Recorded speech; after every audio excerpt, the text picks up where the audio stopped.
The US imposed a 26% reciprocal tax on India, thwarting the country's hopes of receiving respite from Trump's trade policies. Now, Trump claimed that currency manipulation and other non-tariff barriers were the basis for the 26% charge on India. Trump tariffs hit about 60 countries, leaving global markets reeling, with Indian stocks mirroring that gloom. Trump's declaration on Liberation Day about India was a component of a broader strategy to implement a 10% baseline duty on all imports. He also announced greater levies on other countries ranging from 15% to 49%, with India's neighbors facing a much bigger tariff. Trump, while announcing these tariffs, held up a chart titled Liberation Day Reciprocal Tariffs.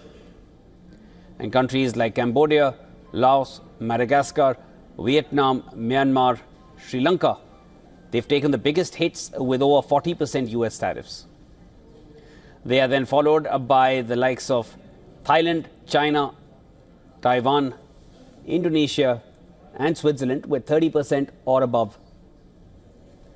And US imposed 20% or above tariffs on Pakistan, South Korea, India, Malaysia, Japan, and the European Union.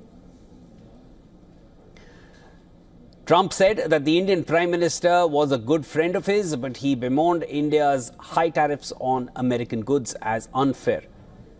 He also said in many cases the friend is worse than the foe in trade.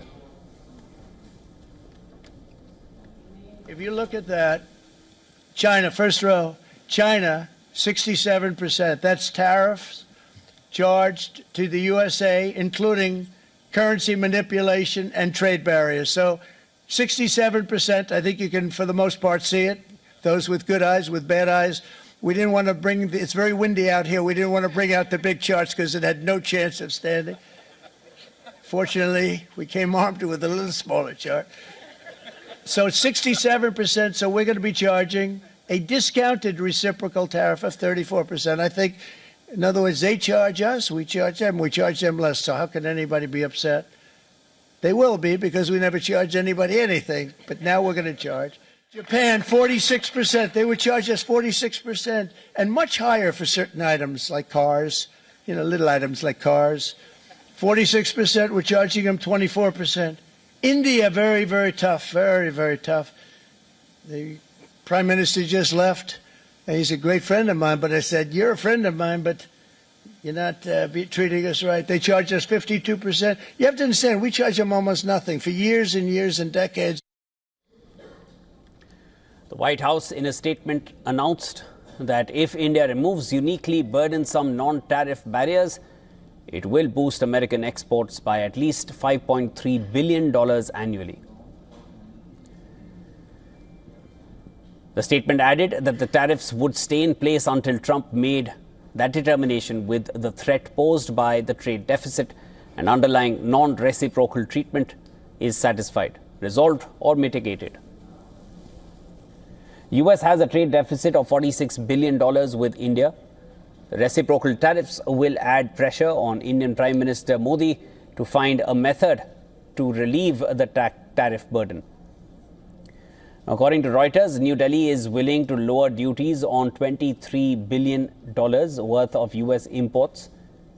And this is to protect the country's exports in industries such as pharma, auto, components, gems, and jewelry. Now, to win over Trump, the Modi government has already reduced taxes on whiskey, high-end motorcycles, and a digital tax on US tech companies. Separately, Ajay Sahai, Director General of the Federation of India Export Organizations, told Reuters that the country's garment and footwear industries may benefit from the reduced tariff compared to important competitors like Bangladesh and Vietnam.